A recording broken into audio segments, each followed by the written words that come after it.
Tuberculosis means काय? TB. The disease is affected the lungs. हा disease झाल्याच्या नंतर जो पॉझिटिव्ह एजंट आहे तो पॉझिटिव्ह एजंट कुठं अफेक्ट करतोय? पर्सनच्या लंग्स मध्ये. However, it can also affect intestine, meanings bones and joints. हा जो डिसीज आहे किंवा हा पॉझिटिव्ह एजंट जो आहे ट्युबरक्युलोसिसचा, कुठल्या पॉझिटिव्ह एजंटमुळे ट्युबरक्युलोसिस कॉज होतोय? तर मायकोबॅक्टेरियम ट्युबरक्युलोसिस ह्या एजंटमुळे ट्युबरक्युलोसिस हा डिसीज कॉज होते. मग ट्युबरक्युलोसिस मीन्स मायकोबॅक्टेरियम ट्युबरक्युलाय जो आहे तो त्यानं आपल्या बॉडीमध्ये अफेक्ट केल्याच्या नंतर तो कुठं मोस्टली अफेक्ट करतोय? तर लंग्स मध्ये, त्याच्यानंतर इंटेस्टाईन मध्ये, बोन्स आणि जॉईंट्स मध्ये तो त्याचं अफेक्शन प्रोड्यूस करतोय किंवा कॉजेस शो करतोय. Then the disease is usually chronic with varying clinical manifestation. आणि हा जो डिसीज आहे तो कसा आहे? तर त्याचं जे अफेक्शन प्रोड्यूस करतोय तो कशामुळे अफेक्शन प्रोड्यूस झाल्याच्या नंतर काय होतोय? तो डिसीज जो आहे क्रोनिक फॉर्म मध्ये जातोय. मीन्स काय? त्याला क्लिनिकली ट्रीटमेंट देतात किंवा जे आपण हॉस्पिटलाइज ट्रीटमेंट जी आहे ती ट्रीटमेंट त्या पर्सनला काय करावी लागते? घ्यावी लागते. Okay. Then positive agent of tuberculosis. काय? कुठला पॉझिटिव्ह एजंट आहे ट्युबरक्युलोसिसचा? It is cause by mycobacterium tuberculosis. Mycobacterium tuberculosis ह्या एजंटमुळे ट्युबरक्युलोसिस कॉज होते. It is a facultative intracellular parasites. आणि हा जो पॅरासाइट्स आहे किंवा हा जो एजंट आहे तो कसा आहे? तर इंट्रासेल्युलर पॅरासाइट्स आहे. मीन्स काय? तर तो जो इंटरनल पार्ट्स आहेत आपल्या बॉडीचे, मीन्स लंग्स असतील, त्याच्यानंतर इंटेस्टाईन असेल, बोन अँड जॉईंट्स असतील, तिथं काय करतोय? अफेक्शन प्रोड्यूस करतोय किंवा तिथं तो अफेक्ट करतोय. Then it is a calon hagocytes and it resistant to the intracellular killing. आणि हा जो मायकोबॅक्टेरियम ट्युबरक्युलाय आहे किंवा एजंट आहे तो काय करतोय? तर जे इंट्रासेल्युलर किलिंग आहे त्याच्या थ्रू जे इंट्रासेल्युलर अफेक्शन प्रोड्यूस होते त्याच्यामध्ये काय करतोय? चेंजेस प्रोड्यूस करतोय. Then it is transmitted by the droplet nuclei. आणि हा जो डिसीज आहे किंवा जे ट्युबरक्युलोसिसचं ट्रान्समिशन आहे ते कशामुळे कॉज होते किंवा कशामुळे ट्रान्समिट होते? तर कशामुळे ट्रान्समिट होते? ड्रॉपलेट न्यूक्लिया. मीन्स आपण जे स्नीजिंग करतोय किंवा कफिंग आहे आपलं त्याच्या थ्रू जे ड्रॉपलेट आपल्या बॉडी थ्रू एंटर करताय त्याच्यामुळे पण हा डिसीज काय होतोय? कॉज होतोय. Then droplet nuclei generated by the sputum positive patient with pulmonary tuberculosis. आणि ट्युबरक्युलोसिस ज्या पर्सन मध्ये ट्युबरक्युलोसिस ऑकर झालेला आहे किंवा ट्युबरक्युलोसिसचं इन्फेक्शन झालेलं आहे अशा पर्सनच्या स्पुटम थ्रू काय होतोय? तर तो जो पॉझिटिव्ह एजंट आहे तो अदर पर्सन वरती अफेक्शन प्रोड्यूस करतोय.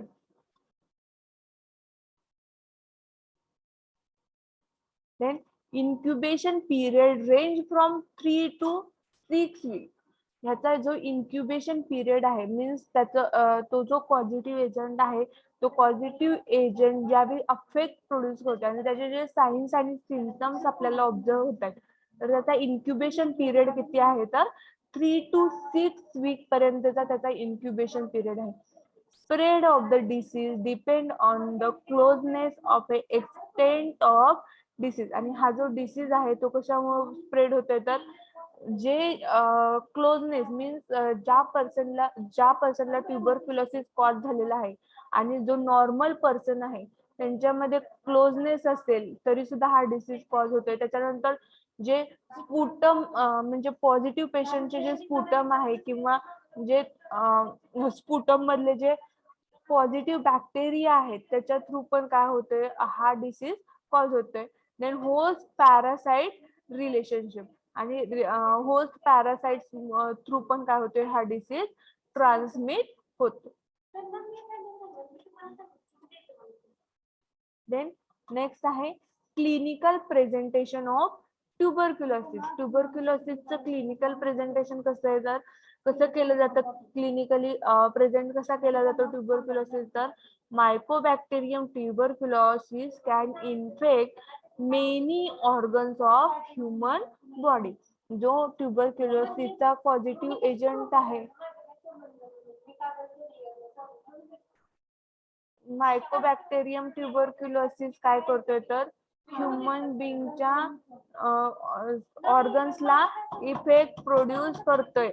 त्याच्यानंतर pulmonary most common it is a presented in a form of a cough, weight loss, lack of appetite, is a fever, sweating in a night, fatigue, chest pain. आणि त्याच्या through means तो Mycobacterium tuberculosis ज्यावेळी आपल्या बॉडीवरती infection produce करतोय, तर त्यावेळी काय होतंय, तर ते पल्मोनरी इफेक्ट प्रोड्यूस करतोय. आणि पल्मोनरी इफेक्ट प्रोड्यूस केल्यामुळं काय होतंय, तर त्या पर्सन मध्ये कफ प्रोड्यूस होते, त्या पर्सनचा वेट लॉस होतोय, त्याच्यानंतर त्याची भूक मंदावते, त्याच्यानंतर त्या पर्सन मध्ये फिवर ऑकर होतोय, sweating at the night sweating occur होतोय, त्याच्यानंतर त्या पर्सन मध्ये फॅट काय होत आहेत, एक्सेस होत आहेत, त्याच्यानंतर चेस्ट पेन ऑकर होत आहेत.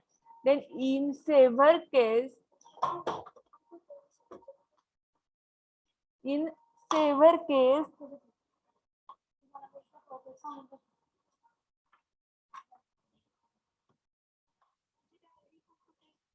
in severe case blood may appear in vomit. आणि काही केसेस मध्ये means not some cases up to 15 to 25% cases और 50% केसेस मध्ये काय होतंय, तर ज्यावेळी त्या पर्सनचं ओमिटिंग होते, त्यावेळी ओमिटिंग थ्रू काय होते, त्या पर्सनला ब्लिडिंग होते, मीन्स ओमिटिंग थ्रू त्या पर्सनच्या ब्लड बाहेर पडते. Then it may infect the nervous system leading to the tuberculosis, meningitis, skeletal muscle, genitourinary tract or gastrointestinal system, leading to symptoms related to respective. आणि ज्यावेळी हे जे हा जो ट्युबरक्युलोसिस आहे, ट्युबरक्युलोसिस ज्यावेळी आपल्या बॉडीवरती अफेक्ट करतोय, त्यावेळी काय होतंय, तर तो ट्युबरक्युलोसिसचा जो बॅक्टेरिया आहे, तो नर्वस सिस्टीमला पण इन्फेक्शन प्रोड्यूस करतोय, त्याच्यानंतर त्याच्या थ्रू मिनिंजियाटिस प्रोड्यूस होते त्या पर्सन मध्ये, त्याच्यानंतर स्केलेटल मसल्स मध्ये इन्फेक्शन प्रोड्यूस होते, गॅस्ट्रो इंटेस्टिनल ट्रॅक मध्ये मीन्स GIT ट्रॅक रिलेटेड जे इन्फेक्शन आहेत त्याच्यामध्ये पण इन्फेक्शन प्रोड्यूस होतात. आणि हे जे सिम्पटम्स आहेत, हे सिम्पटम्स काय होतात, त्या पर्सन मध्ये ऑकर होतात.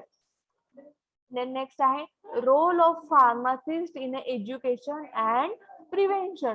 फार्मासिस्टचा काय रोल आहे ट्युबरक्युलोसिसचं प्रिव्हेन्शन करण्यामध्ये आणि त्याच्या रिलेटेड नॉलेज त्या पर्सनला देण्यामध्ये. तर tuberculosis is a social disease with a medical aspect. Tuberculosis कसं आहे, तर सोशल डिसीज आहे, मीन्स काय, तो कॉन्टॅक्ट थ्रू पण हा डिसीज स्प्रेड होतोय. Then incidence of the disease is inversely related to the social welfare. आणि हा जो डिसीज आहे मीन्स एखादा पर्सन ज्याला ट्युबरक्युलोसिसचे इन्फेक्शन कॉज झालेलं आहे आणि तो पर्सन क्राउडी प्लेस मध्ये किंवा जे सोशल नेटवर्किंग साईट आहे किंवा सोशल वेलफेअर मध्ये जरी समजा त्यानं गेला, तरी सुद्धा जे अदर नॉर्मल पर्सन्स आहेत त्या पर्सनला पण काय होऊ शकतो, तो डिसीज कॉज होऊ शकतो. The social factor propagating the disease include poor quality, then poor housing, over crowding, population explosion, under the nutrition, lack of education, large family, early marriage, and lack of awareness about the cause of illness. त्याच्यानंतर हा जो disease आहे, तो disease mostly कशामुळे cause होतोय किंवा हा disease cause होऊ नये त्याच्यासाठी फार्मासिस्टचं काय वर्किंग आहे तो प्रिव्हेंट करण्यामध्ये. तर जो डिसीज आहे, तो डिसीज प्रिव्हेंट करण्यासाठी काय केलं जातं तर जे पुअर हाऊसिंग आहे मीन्स क्राऊडी एरियामध्ये जे हाऊसिंग आहेत, त्याच्यानंतर एखादा पर्सन ओव्हर क्राऊडिंग एरियामध्ये जरी सफर करत असेल किंवा राहत असेल तरी सुद्धा हा डिसीज कॉज होऊ शकतो. देन पॉप्युलेशन एक्सप्लोजन म्हणजे पॉप्युलेशन थ्रू पण हा डिसीज कॉज होऊ शकतो. त्याच्या रिलेटेड पण काय केलं पाहिजे, फार्मासिस्टनं त्या पर्सनला मीन्स त्या एरियातले जे पर्सन्स आहेत त्या पर्सनला नॉलेज प्रोव्हाइड केलं पाहिजे. त्याच्यानंतर न्यूट्रिशन म्हणजे डेफिशियन्सी ऑफ न्यूट्रिशन, जर समजा त्या पर्सन मध्ये त्या एरियातले जे पर्सन्स आहेत त्यांना न्यूट्रिशन डेफिशियन्सी असेल त्यांच्या बॉडीमध्ये तरी सुद्धा हा डिसीज कॉज होऊ शकतो. Then lack of education means ते त्या एरियातले जे पर्सन्स आहेत ते इलिटरेट असतील किंवा त्यांना एज्युकेशन पासून अवेअरनेस नसेल एज्युकेशन रिलेटेड तरी सुद्धा हा डिसीज त्या पर्सन मध्ये कॉज होऊ शकतो. देन लार्ज फॅमिलीमध्ये पण हा डिसीज काय कॉज होऊ शकतो. मीन्स काय तर जे फार्मासिस्ट आहेत त्या फार्मासिस्टनं त्या एरियातल्या पर्सनला family related, education related, nutrition related knowledge provide केलं पाहिजे. Then sanitation related. Then early मॅरेजमुळे पण हा डिसीज काय होऊ त्या पर्सन मध्ये कॉज होऊ शकतो. And lack of awareness about cause of illness. आणि हा जो डिसीज आहे तो डिसीज कुठल्या थिंग्समुळे किंवा कशामुळे कॉज होऊ शकतो ह्याच्या रिलेटेड ते पर्सन अवेअर नसतात, त्याच्यामुळे पण हा डिसीज काय होऊ शकतो त्या पर्सन मध्ये कॉज होऊ शकतो. मग हे जे थिंग्स आहेत मीन्स एज्युकेशन असेल किंवा ओव्हर क्राऊडिंग असेल, पॉपर किंवा पुअर हाऊसिंग सोसायटी असेल, लार्ज फॅमिली आहेत किंवा अर्ली मॅरेज असेल, ह्याच्या रिलेटेड फार्मासिस्टने काय केलं पाहिजे त्या पर्सनला किंवा त्या एरियातील पर्सनला अवेअर केलं पाहिजे किंवा नॉलेज प्रोव्हाइड केलं पाहिजे. All these factor re-entered, related and contribute to occurrence and spread of disease. आणि हे जे फॅक्टर्स आहेत ते फॅक्टर काय तर कोरिलेटेड आहेत. मीन्स ह्या फॅक्टर थ्रू काय होतोय तर तो जो डिसीज आहे तो काय होतोय स्प्रेड होतोय. Means one person to another person तो डिसीज काय होतोय स्प्रेड होतोय. Then pharmacists have to reflect understanding of this social factor in a counseling of patient. आणि फार्मासिस्टने काय केलं पाहिजे तर ज्या पर्सनला ट्युबरक्युलोसिस डिसीज कॉज झालेला आहे तर त्याला अंडरस्टँड केलं पाहिजे किंवा त्याला त्याच्या रिलेटेड अवेअर केलं पाहिजे आणि त्याला काउन्सिलिंग केलं पाहिजे. ओके, समजतंय सगळ्यांना? Yes ma'am. Yes, ma'am. Then next point आहे special feature occur due to special features of tuberculosis. ट्युबरक्युलोसिसचे स्पेशल फीचर्स कुठले आहेत प्रिव्हेन्शन करण्यासाठी तर prevention of tuberculosis is attempt with BCG vaccine. जे बीसीजी व्हॅक्सिन आहे त्या बीसीजी व्हॅक्सिन थ्रू पण काय केलं जातं ट्युबरक्युलोसिस प्रिव्हेंट केलं जातं. Then Koch first discovered the positive organism of Mycobacterium tuberculosis. जो सायंटिस्ट आहे कोच नावाचा त्यानं काय केलेलं आहे फर्स्टली मायकोबॅक्टेरियम ट्युबरक्युलोसिस हा पॉझिटिव्ह एजंट सर्च केलेला आहे किंवा डिस्कव्हर केलेला आहे. Then attempt were made for using prophylactic and using attenuated and killed tuberculous bacilli. आणि जो कोच सायंटिस्ट आहे त्यांनी काय केलेलं आहे ट्युबरक्युलोसिस हा बॅक्टेरिया किंवा ट्युबरक्युलोसिस मायकोबॅक्टेरियम ट्युबरक्युला हा डिस्कव्हर केलेला आहे ऑर्गॅनिझम आणि त्याच्या रिलेटेड व्हॅक्सिन काय केलेली आहे सजेस्ट केलेली. मीन्स त्याच्यावरती त्या ट्युबरक्युलोसिस वरती कुठली ट्रीटमेंट घेतली तर तो ट्युबरक्युलोसिस प्रिव्हेंट होऊ शकतो. तर कुठली ट्रीटमेंट आपण घेऊ शकतो तर जी लाईव्ह ॲट्युनेटेड व्हॅक्सिन आहे ती व्हॅक्सिन घेऊन आपण काय करू शकतो जो ट्युबरक्युलोसचा बॅसिला आहे तो किल करू शकतो. 2 French scientist that is Calmette and Guerin tried 23 subculture of the organism for period of 13 years. आणि जे फ्रेंच सायंटिस्ट आहेत म्हणजे 2 फ्रेंच सायंटिस्ट आहेत कॅल्मिट आणि गुरिन त्यांनी काय केलेलं आहे तर 213 सबकल्चर ऑर्गॅनिझम. त्यांनी काय केलेले 230 सबकल्चर ऑर्गॅनिझम फॉर्म केलेले आहेत. कशासाठी? फॉर 13 इयर्स साठी ते ऑर्गॅनिझम फॉर्म केलेले आहेत. This result in a strain which was virulent for the main while retaining its capacity to immune response. आणि हे जे व्हॅक्सिन आहे, त्यांनी जे व्हॅक्सिन किंवा हे जे सबकल्चर ऑर्गॅनिझम त्यांनी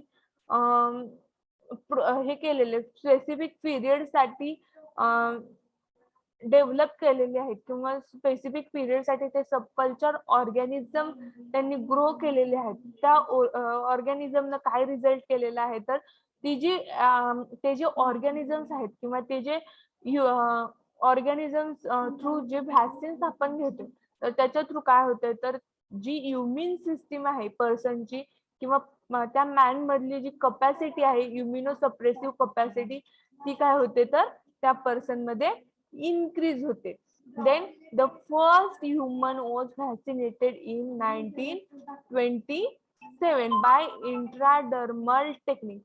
आणि फर्स्ट ह्युमन कुठल्या इयर मध्ये, फर्स्ट ह्युमनला कुठल्या इयर मध्ये व्हॅक्सिनेशन प्रोव्हाइड झालेलं आहे, तर 1927 मध्ये ट्युबरक्युलोसिसचं व्हॅक्सिन फर्स्ट ह्युमनला दिलेलं आहे.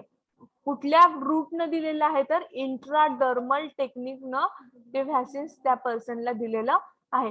फ्रॉम 1948 बॅसिलस कॅल्मेट बुरेटिन मीन्स जे फ्रेंच सायंटिस्ट आहेत, त्या फ्रेंच सायंटिस्टनं काय केलेलं आहे, तर 1948 मध्ये BCG व्हॅक्सिन काय केलेलं आहे, अवेलेबल केलेलं आहे. कशासाठी?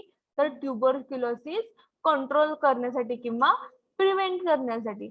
Now vaccine is routinely introduced by intradermally. आणि आताच्या सिच्युएशन मध्ये काय, तर जे व्हॅक्सिन आहे BCG व्हॅक्सिन किंवा जे ट्युबरक्युलोसिसचं जे व्हॅक्सिन आहे, ते रुटीनली काय केलं जातं, इंट्राडर्मल रूटनं त्या पर्सन मध्ये ऍडमिनिस्टर केलं जातं. The vaccine is distribute in a freeze dried form. आणि हे जे व्हॅक्सिन आहे ते कशा पद्धतीने डिस्ट्रीब्युट केलं जातं, तर फ्रीज ड्राईड फॉर्म मध्ये ते डिस्ट्रीब्युट केलं जातं. आणि जे ट्युबरक्युलोसिसचं व्हॅक्सिन आहे ते कुठं स्टोअर केलं जातं, it is stored below the 10 degree centigrade away from direct light. म्हणजे डायरेक्ट लाईट पासून अवॉइड करून 10 डिग्री सेंटीग्रेड पेक्षा कमी टेम्परेचर मध्ये ते व्हॅक्सिन काय केलं जातं, स्टोअर केलं जातं. It is active for 1 year. आणि जर आपण ते व्हॅक्सिन बिलो 10 डिग्री सेंटीग्रेडला स्टोअर केलं अवे फ्रॉम डायरेक्ट लाईट, तर ते व्हॅक्सिन जे आहे किती इयर साठी, 1 इयर साठी ऍक्टिव्ह राहू शकतं. It is administered either at birth or at 6 week of the age. आणि हे जे व्हॅक्सिन आहे मीन्स जे BCG व्हॅक्सिन आहे, ते BCG व्हॅक्सिन कधी घेतलं जातं, तर ऍट बर्थ मीन्स बर्थच्या वेळी, बर्थ झाल्यानंतर किंवा आफ्टर 6 वीक नंतर ते व्हॅक्सिन त्या पर्सनला दिलं जातं. 6 वीक और 6 मंथ मध्ये ते व्हॅक्सिन त्या पर्सनला दिलं जातं. Okay. Then the duration of protection is 15 to 20 years. आणि आपण एकदा जर ते व्हॅक्सिन घेतलं means 6 week at the birth to 6 week और 6 मंथ पर्यंत आपण ते जे व्हॅक्सिन जर आपण घेतलं, तर ते व्हॅक्सिन घेतल्याच्या नंतर आपल्याला किती इयर पर्यंत प्रोटेक्शन भेटू शकते, तर up to 15 to 20 years. Then treatment for tuberculosis.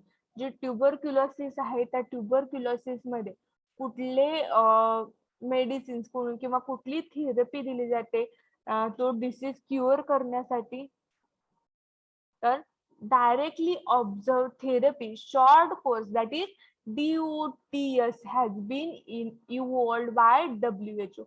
means directly observe short therapy काय केली जाते त्या पर्सन मध्ये दिली जाते. आणि ही थेरपी कुणी सजेस्ट केलेली आहे किंवा कुणी इव्हॉल्व केलेली आहे? By World Health Organization. DOTS therapy is understood with following abbreviation. Means जी DOTS थेरपी आहे त्या थेरपीमध्ये कुठले कुठले ड्रग्ज इन्व्हॉल्व आहेत? तर इथाम्ब्युटाल, थायोएसिटाझोन, पायराझिनामाइड हे जे हे जे ड्रग्ज आहेत किंवा हे जे मेडिसिन्स आहेत, हे मेडिसिन्स काय केले जातात? ते ट्युबरक्युलोसिस ट्रीटमेंट मध्ये यूज केले जातात. Figures in the statement indicate duration in a month. आणि हे जे ड्रग्ज आहेत किंवा हे जे मेडिसिन्स आहेत ते किती मंथ पर्यंत किंवा स्पेसिफिक मंथ साठी ते काय करतात? त्याची ऍक्शन शो करतात. Then 4 regimens suggest in a India. कुठले कुठले मीन्स कुठले कुठले मेडिसिन्स इंडियामध्ये सजेस्ट केलेले आहेत? In that 2 are R1 and R2 are standard. Standard drug मध्ये किंवा स्टँडर्ड मेडिसिन मध्ये कुठले कुठले आहेत? R1 and R2. आणि किमोथेरपीसाठी मीन्स जे शॉर्टली टर्म मेडिसिन्स आहेत ते कुठले कुठले आहेत? RA and RB.